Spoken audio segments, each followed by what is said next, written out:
Telugu Desam party నుంచి విజయకరణ్ గారు ఉన్నారు, వారితో మాట్లాడదాం. నమస్తే అండి విజయకరణ్ గారు, గుడ్ ఈవినింగ్. విజయకరణ్ గారు వినిపిస్తుందా నా వాయిస్ మీకు? వినపడుతుంది సార్. Good evening. వినపడుతుందా నా వాయిస్? విన్నారా? ఇప్పుడు సీనియర్ ఐపీఎస్ అధికారి పివి సునీల్ కుమార్ గారు మాట్లాడిన మాటలు విన్నారా? సార్, సునీల్ కుమార్ గారి మాటలు విన్నాను. చాలా గౌరవంగా నేను చెప్తా, చాలా రెస్పెక్టబుల్ గా. ఎందుకంటే చాలా అంటే ఒక దళిత సామాజిక వర్గానికి సంబంధించినటువంటి నేపథ్యం ఉండి అంత స్థాయికి వెళ్ళినటువంటి ఒక ఆఫీసర్ పైన జరుగుతున్నటువంటి ఈ సంఘటనలు అన్నిటిపైన చాలా కూలంకలుషంగా చర్చించాల్సిన అవసరం ఎంతైనా ఉంది. కారణం ఏంటంటే ఇప్పుడు సునీల్ కుమార్ గారు అనేకమైనటువంటి అంశాలు చెప్పారు. సునీల్ కుమార్ గారు ఎంత వ్యక్తిగతం కాదన్నప్పటికి కూడా ఇది పూర్తిగా వ్యక్తిగతమైనటువంటిది. నేను అంటే యాక్చువల్ గా మీకు మెసేజ్ కూడా పెట్టాను, రీచ్ అయినట్లేదు సార్. నేనేదో ఒక 2 క్వశ్చన్స్ అడగాలనుకున్నాను యాక్చువల్ గా. అంటే నేనే విమర్శగా కాదు, అంటే ఒక రెస్పెక్టబుల్ పొజిషన్ లో ఉన్నటువంటి సునీల్ కుమార్ గారిని నేనే విమర్శనాత్మకంగా కాకపోయినా కొన్ని క్వశ్చన్స్ అడగాలనుకున్నాను. సో మీరు అంటే పెద్దవారు కాబట్టి క్వశ్చన్ మరి అంటే మీ ఉద్దేశం ఏముందో నాకైతే తెలియదు. సో క్వశ్చన్ లేకుండా ఓన్లీ ఆయన ఒక్కరి వెర్షన్ మాత్రమే విని పెట్టేశారు.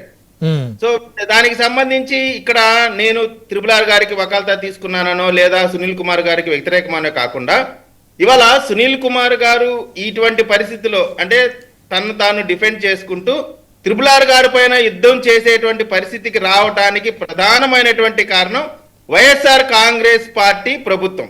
అందులో ఎవ్వరం కూడా ఒక్క సెకండ్ కూడా ఆలోచించాల్సినటువంటి అవసరం లేదు.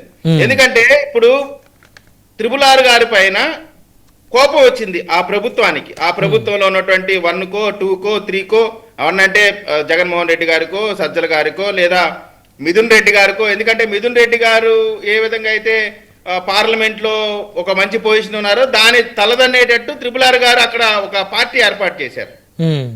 అసలు రగడ మొత్తం స్టార్ట్ అయింది ఆ పార్టీ దగ్గరే. భారతదేశంలో ఉన్నటువంటి అనేక మంది కేంద్ర మంత్రులు ఎంపీలు అందరూ కూడా త్రిపుల్ గారు ఇచ్చినటువంటి ఆ పార్టీకి అటెండ్ అయ్యారు. అటువంటి సందర్భంలో అక్కడ త్రిపుల్ గారికి వైఎస్ఆర్ కాంగ్రెస్ పార్టీ ప్రభుత్వానికి మధ్య ఒక వివాదం మొదలైంది. అది ఆధిపత్య వివాదం అందామా లేదా కుళ్ళు అందామా లేదా ఇంకోటి అందామా? ఆధిపత్య వివాదం దేనికి వస్తుందండి? త్రిపుల్ గారే ముఖ్యమంత్రి అభ్యర్థి కాదు కదా. జగన్ గారికి ఆయనకి ఆధిపత్యం అంటే మరి అది చూసుకోండి, మరి కరెక్ట్ గా అవార్డ్స్ 100% ఆధిపత్యమే. నేను అనేది జగన్ గారికి త్రిపుల్ గారికి కాదు, మిథున్ రెడ్డికి త్రిపుల్ గారికి మధ్య జరిగేటువంటి. ఓకే సరే, ఇద్దరు ఎంపీలు కాబట్టి ఓకే, మీరన్న వ్యాఖ్యలు కొంత యాక్సెప్ట్ చేయొచ్చు. ముఖ్యమంత్రితో చెప్పట్లేదు. అయితే మిథున్ రెడ్డి అనేటువంటిది ఫస్ట్ ప్రిఫరెన్స్ జగన్మోహన్ రెడ్డి గారికి. మిథున్ రెడ్డి గారి తర్వాతే ఎవరైనప్పటికి కూడా. సో వాళ్ళిద్దరి మధ్య జరిగినటువంటి ఒక గొడవ, ఆ గొడవకు సంబంధించి ఏ విధంగా అయినా సరే త్రిపుల్ అనేటువంటి ఆయన పైన టార్గెట్ చేయాలనేటువంటిది ఒక స్పష్టమైనటువంటి విధానం వాళ్ళు తీసుకొని ఆయన్ని రకరకాల ఇబ్బంది పెడుతూ చివరికి పుట్టినరోజు రోజు హైదరాబాద్ లో అరెస్ట్ చేసి తీసుకొచ్చి గుంటూరు సిఐడి ఆఫీసులో ఎవరు అవునన్నా కాదన్నా ఎంత డిఫెండ్ చేసుకున్నా ఆయనకి 3rd డిగ్రీ అందామా లేదా 10 degrees అందామా ఆయన విపరీతంగా కొట్టారు. అదృష్టవశాత్తు ఆయన చనిపోకుండా బయటపడ్డాడు. ఆయన్ని పోలీస్ ట్రీట్మెంట్ ఇచ్చారు. పోలీస్ ట్రీట్మెంటా లేదా రౌడీ ట్రీట్మెంటా ఏదైనా కానీ పోలీసు సిఐడి కస్టడీలో ఆయన పైన విపరీతమైనటువంటి కౌన్సిలింగ్ జరిగిన మాట వాస్తవం.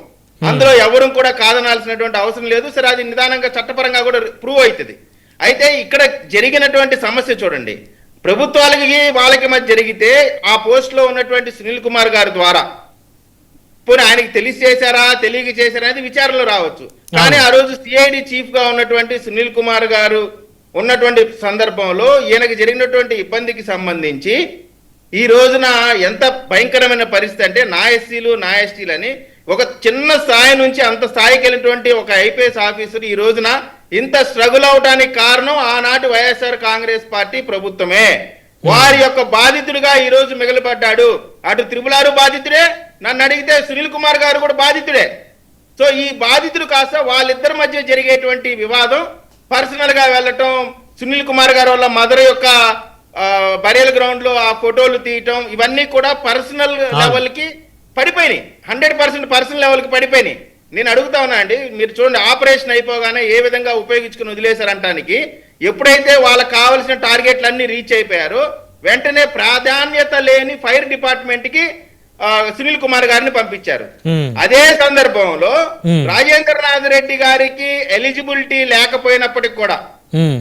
ఆయన కంటే సీనియర్లుగా ఉన్నటువంటి, నన్ను అడిగితే సునీల్ కుమార్ గారు ఆయన కంటే అప్పటికి ఉన్నటువంటి పరిస్థితులు ఆయన కూడా ఒక డీజీపీగా ర్యాంక్ లో ఉన్నటువంటి వ్యక్తి, ఆయన్ని కూడా కాదు అనుకుండా ఎలిజిబిలిటీ లేనప్పటికి కూడా రాజేంద్రనాథ్ రెడ్డి గారిని డీజీపీగా నియమించినటువంటి పరిస్థితి.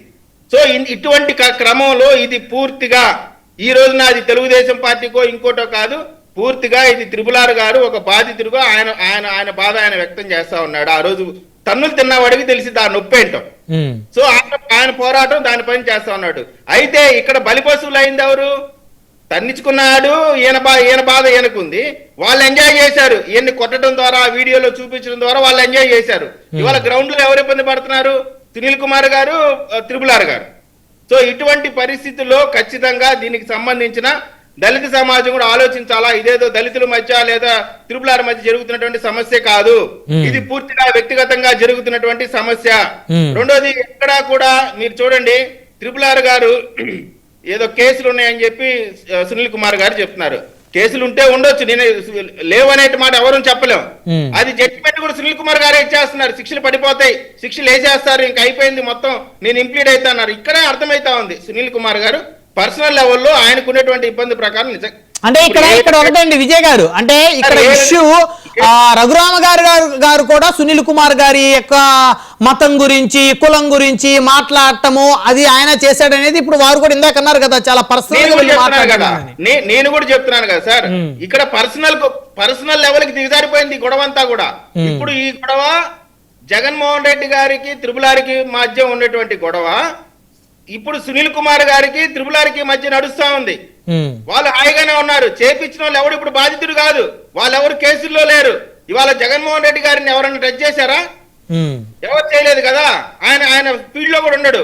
మా అధికారులు మొత్తాన్ని కూడా ఈ విధంగా ఉపయోగించుకొని అటు సంజయ్ గారు కానీ, సునీల్ కుమార్ గారు కానీ, లేదు సునీల్ నాయక్ గారు కానీ, లేదు జాషువా కానీ, ఇట్లా ఐపీఎస్లుగా వచ్చేటువంటి ఎస్సీ ఎస్టీ అధికారుల్ని ఈ విధంగా వాడుకొని వాళ్ళని వదిలేశారు.